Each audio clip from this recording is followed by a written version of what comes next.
Hey, it's me, Big P. I wanted to go over how the Death's Oath Occultist turned out at the end of Delirium Everywhere League. I gave it a pretty solid try. I didn't hit that 90 just because I've been pretty burnt out. I played a lot in every event.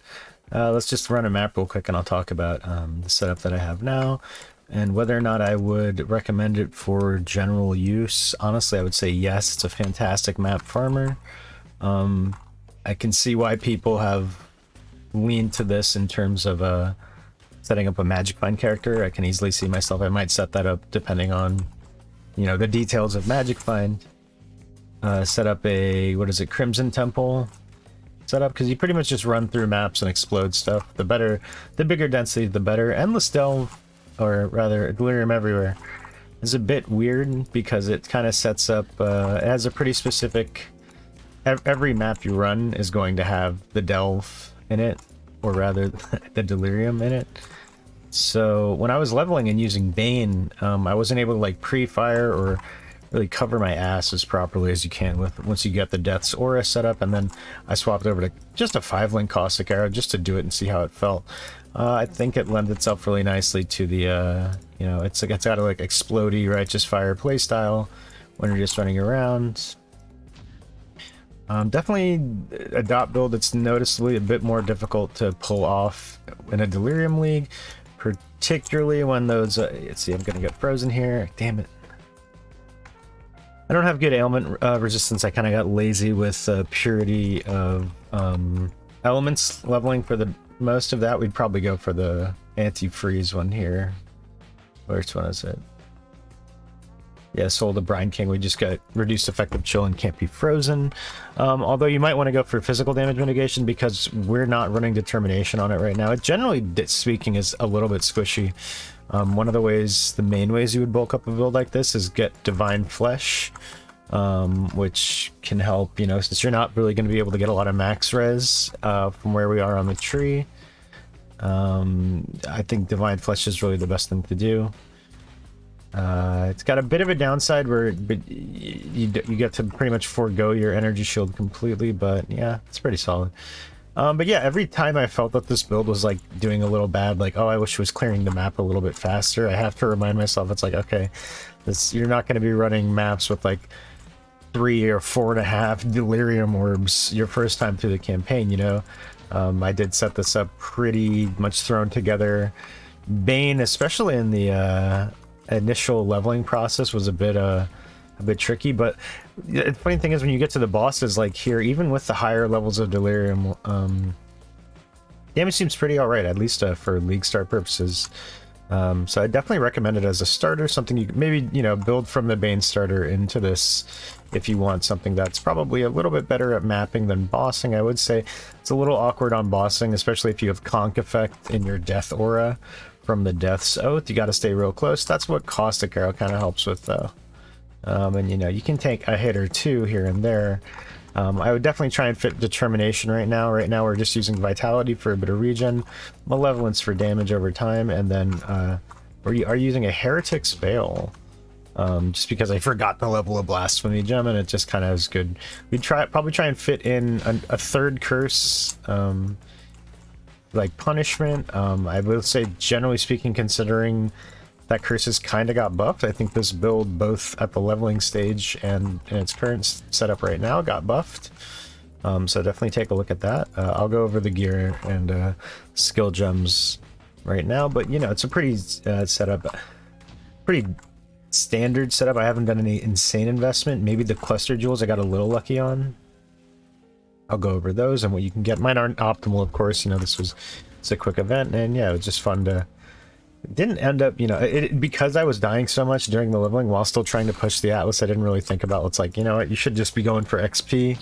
Probably my pride took me deeper into some like 80-90% delirious maps, especially once you get into like high yellows, pushing reds. It's like, yeah, the bosses are just gonna one tap you, or you're just gonna get crowded up in a map. But yeah, once you get like shrine buffs and stuff going, it's awesome.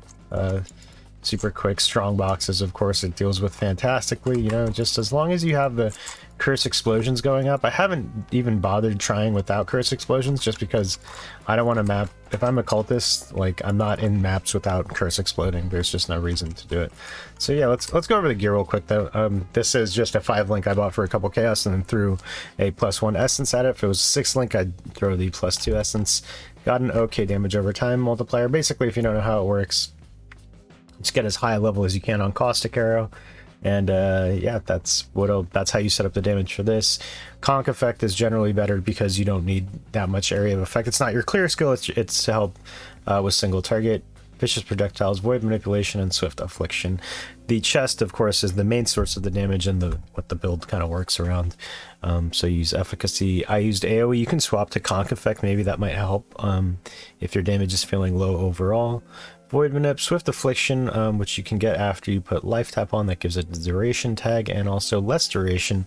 I believe this could be something else. I don't think you can empower this. But you can put it in power in here perhaps to really bump the level of the caustic arrow. And yeah, I'm using despair and malevolence, or actually what am I using? Was I swapping between these? I'm using despair and 10th chains. Punishment would be the third one. Vitality and yeah, the vitality, I just put all my auras in here just so that, you know, they don't, when you swap, they don't go away or whatever.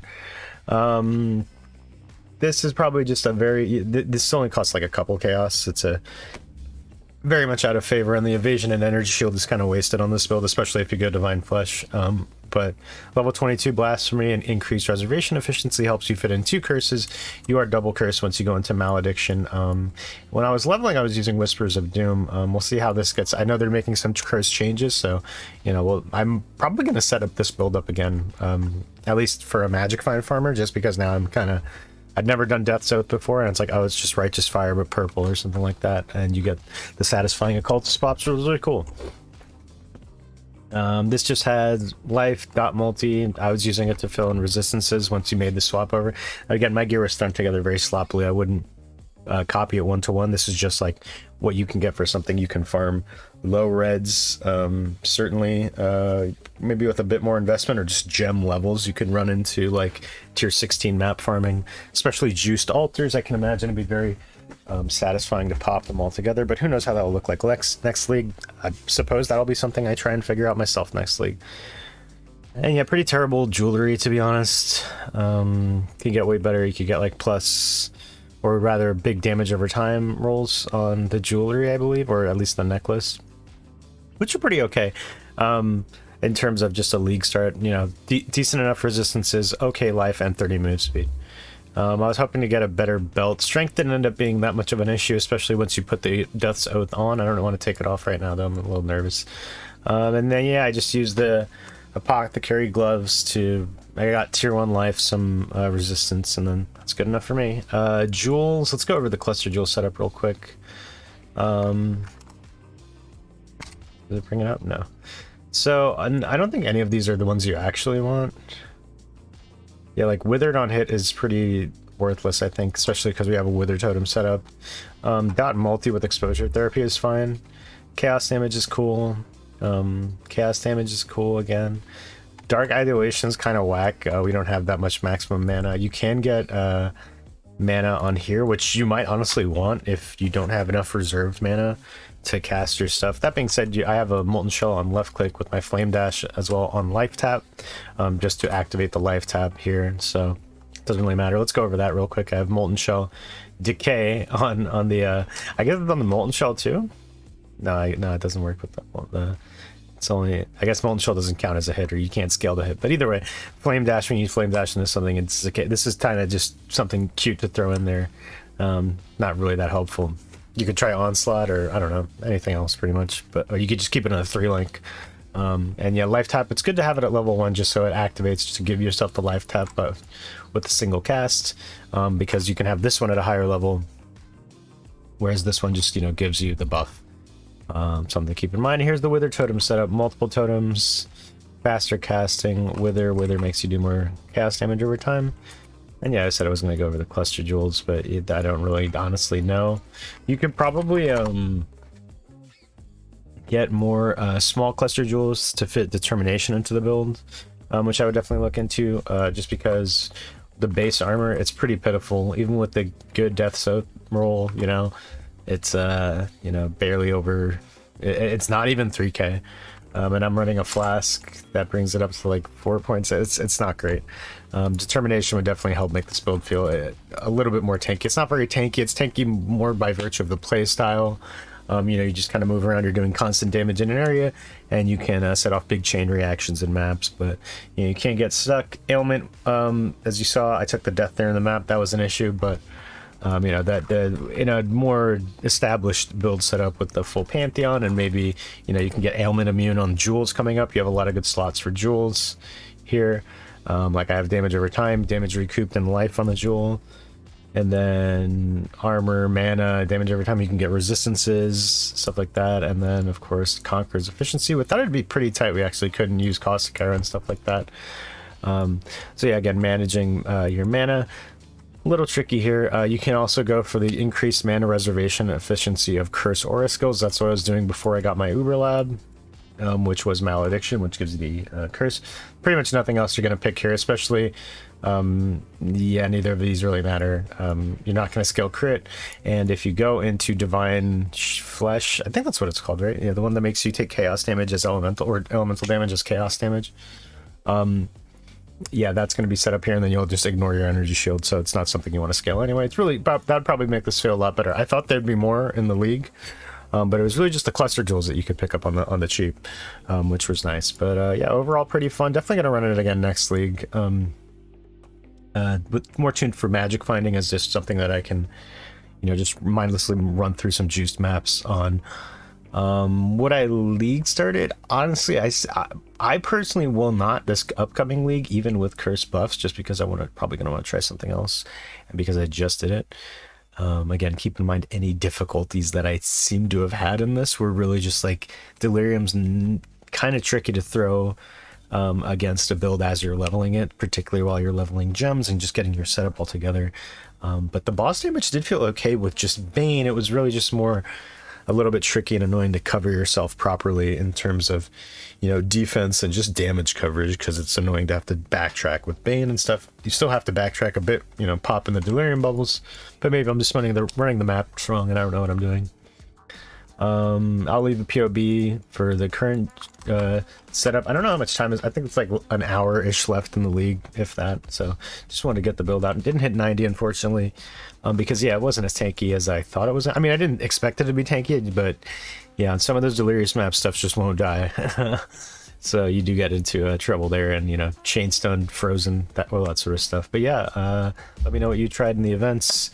Not so much path content until the new league stops or drops rather. I'll probably set up my starter build plan after like a day or two after patch notes, and then beyond that we'll just see how it happens. I will be able to play a lot this league right out the gate, so we'll at least get probably a starter, then this setup, and then maybe a third or fourth more interesting build as time goes on, seeing what maybe you need to do to push the league mechanic or my own farming setup, whatever's going on. But yeah, thanks for watching, and I'll see you in the next one.